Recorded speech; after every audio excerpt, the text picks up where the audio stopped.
بحیثیت مسلم ہم ایک قوم، ایک امت اور آپس میں بھائی بھائی ہیں، لیکن اس کو کمزور کیا کفار نے، مخالفین نے، اسلام دشمن نے۔ بلاد اسلامیہ کا جو آپ معروضی حالات اگر دیکھتے ہیں تو اس وقت حالیہ جو فلسطین کے حالات ہیں، ان 2 سالوں کے اندر کتنے بیٹے یتیم ہوئے، کتنی عورتوں کے سہاگ اجڑے، ان پہ بم گرائے گئے، ان پہ گولیاں برسائی گئیں، ان کی بیٹیوں کی عصمت دری ہوئی۔ جب ہم ایک قوم تھے، ایک ملت تھی، آپس میں بھائی بھائی کا تصور میرے رسول نے جو دیا تھا، جب ہم اس پہ کھڑے تھے، جب سینے درد سے بھرے ہوئے تھے، اس وقت کے حالات اور آج کے حالات دیکھ لیں کیسے ہیں کہ فلسطین کو صفحہ ہستی سے مٹا دیا گیا۔ پہلے بچے گولیوں سے اڑائے گئے، بمبوں سے اڑائے گئے، لیکن اب گولیاں نہیں، بمب نہیں، بھوک سے وہ مر رہے ہیں۔ ان کی بیٹیوں کی عزتیں لوٹی گئی۔ برما میں دیکھ لیں 1500 بیٹیوں کی عزت لوٹی گئی۔ کشمیر میں دیکھ لیں کتنی بیٹیوں کی عصمت دری ہوئی۔ 1.25 ارب سے زیادہ مسلمان ہیں، 56-57 اسلامی ملک ہیں، لیکن بے حسی دیکھ لیں۔ وہ کہتے ہیں ان کے گھر میں آگ لگی ہے تو وہ جانے یا ان کا کام جانے، ٹس سے مس نہ ہوئے۔ جہاں ذات کا معاملہ آئے تو یہاں اٹھا کے لے جاتے ہیں، زبانیں کاٹ دیتے ہیں۔ جب ہم ایک ملت، ایک قوم، جب بھائی بھائی کا تصور مضبوط تھا نا، تو بھائی جان سندھ کے اندر نہید نامی بیٹی کے سر سے راجہ داہر کے گنڈوں نے دوپٹہ کھینچا تو اس نے یا الحجاج کہا۔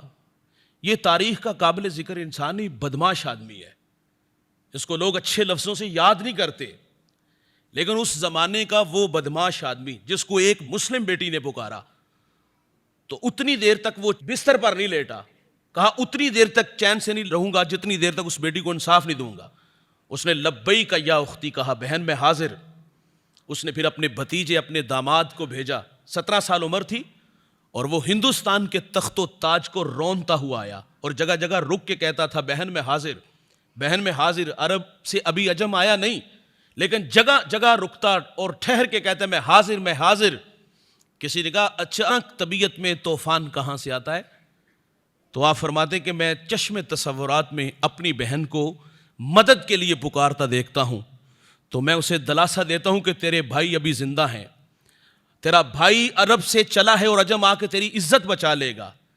بھائی جان یہاں سندھ سے بیٹی پکارے تو عرب سے محمد بن قاسم آ کے اس کی عزت کو بچا کے لے جائے۔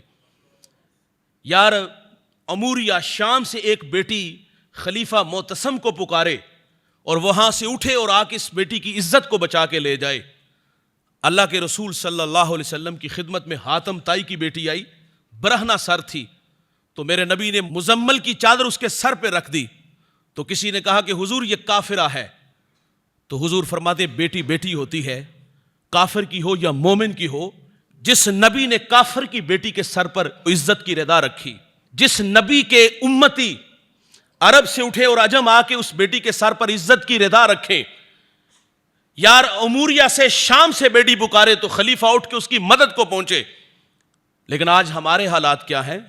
کوئی آکھے وارث شاہ نو اج کوراں وچوں بول، اج کتاب عشق دا کوئی اگلا ورکا پھول، ایک روئی سی تی پنجاب دی تو لکھ لکھ مارے وین، اج لکھاں تیاں دیس دیاں وارث شاہ تینوں کہن۔